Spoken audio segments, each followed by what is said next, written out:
தமிழால் இணைந்த நல்லுள்ளங்களுக்கு நன்றி. நான் உங்கள் ஏபிஎம் பாலா. ஒரு முக்கியமான பதிவு, அதாவது பாகிஸ்தான் எல்லையான ஜம்மு காஷ்மீர் பகுதியில் சுற்றுலா சென்றிருந்த பல இந்தியர்களை பாகிஸ்தானிய தீவிரவாதிகள் சுட்டதில் பல அப்பாவி உயிர்கள் பறிபோகின்றன. இந்த கோரமான மற்றும் வருத்தமளிக்கக்கூடிய இந்த சூழ்நிலையில் கூட சிலர் இங்கு நாட்டில் பிளவு ஏற்படுத்தும் விதமாக சிலர் பேசி வருகின்றனர். இந்த சமயத்தில் நாம் அனைவரும் இந்தியன் என்ற ஒற்றுமையுடன் நம் நாட்டிற்காகவும் நம் நாட்டு நலனுக்காக பாடப்படக்கூடிய அத்தனை அரசியல் மற்றும் இராணுவ வீரர்கள் போன்ற அனைவரின் உறுதுணையாக நாம் இருக்க வேண்டிய நேரம் இந்த நேரம். ஏனென்றால் உயிரை கொடுத்து பலர் இந்திய எல்லையில் நமக்காக போராடி கொண்டு இருக்கின்றனர். இப்படிப்பட்ட நேரங்களில் நாம் பிளவுபட்டு இருக்கக்கூடாது. அதுவே எதிரிகளுக்கு சாதகமாக அமைந்துவிடும். ஆகையால் பலர் இந்த தாக்குதலில் இஸ்லாமிய இந்து என்று பேசி வருகின்றனர். அங்கு இறந்த ஒவ்வொரு நபரும் நமது உடன்பிறவா சகோதர சகோதரிகளான இந்தியர்கள். அதை அனைவரும் புரிந்து கொள்ள வேண்டும்.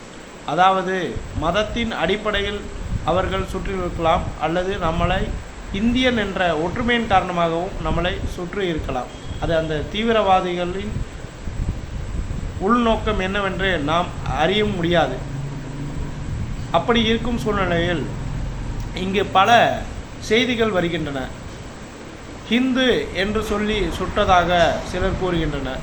சிலர் அப்படியெல்லாம் இல்லை என்று கூறுகின்றனர். எப்படியோ நம் உறவுகள் இன்று தீவிரவாத செயலினால் இறந்து நம்மை விட்டு சென்றிருக்கிறார்கள். இந்த துயரமான நேரத்தில் இது போன்று மத ரீதியாக நாம் பிரிந்திருக்கக்கூடாது. ஆகையால் ஒவ்வொரு இந்தியரும் இன்று ஒற்றுமையாக இருந்து நம்மால் முடிந்த எல்லா விதத்திலும் நம் இந்திய தாய் திருநாட்டிற்காக போராடும் இராணுவ வீரர்களுக்கும் அதை செயல்படுத்தக்கூடிய அனைத்து அதிகாரிகளுக்கும் உறுதுணையாக நாம் நிற்க வேண்டிய நேரம் இந்த நேரம். அனைவரும் இன்று முதலாவது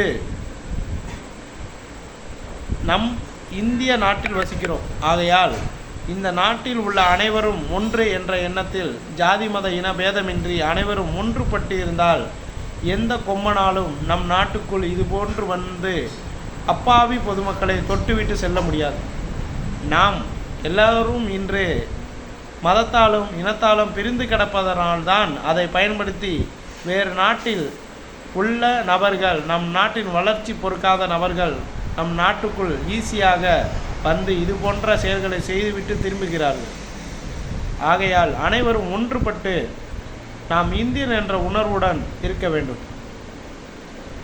நம்மிடையே பல பிரிவுகள் இருந்தாலும் கூட அதையெல்லாம் தவிர்த்துவிட்டு ஒன்றுபடுவதற்கான அனைத்து நடவடிக்கையிலும் அரசும் பொதுமக்களும் ஈடுபட வேண்டும். இங்கு கோயிலுக்குள் செல்வதற்கு பல பாகுபாடு, சர்ச்சுகளில் பல பாகுபாடு, இன்னும் ஊர்கள், தெருக்கள், சுடுகாடு என்று எல்லாவற்றிலும் அனைவரும் பிரிந்து கிடக்கின்றோம். இதை பயன்படுத்தி தான் இது போன்ற செயல்களில் ஈடுபடுகிறார்கள். ஆகையால் அனைவரும் முடிந்தளவு ஒற்றுமையாக இருக்க பாடுபடுவோம். நன்றி, வணக்கம்.